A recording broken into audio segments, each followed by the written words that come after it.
உங்கள் தந்தி1 தொலைக்காட்சியில் தினமும் ஒரு சர்ப்ரைஸ் மாலை 6 முதல் 7 மணி வரை காணத் தவறாதீர்கள்.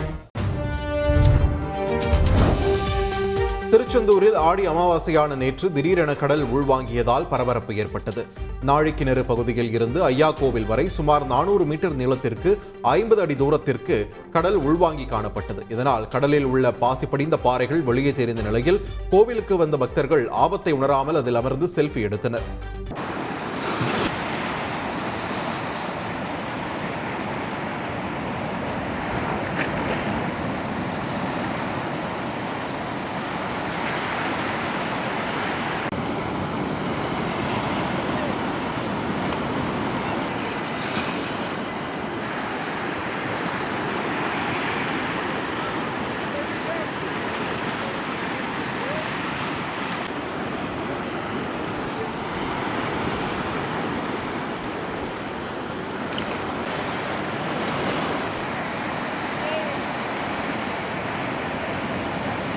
உங்கள் தந்தி1 தொலைக்காட்சியில் தினமும் ஒரு சர்ப்ரைஸ் மாலை 6 முதல் 7 மணி வரை காணத் தவறாதீர்கள்.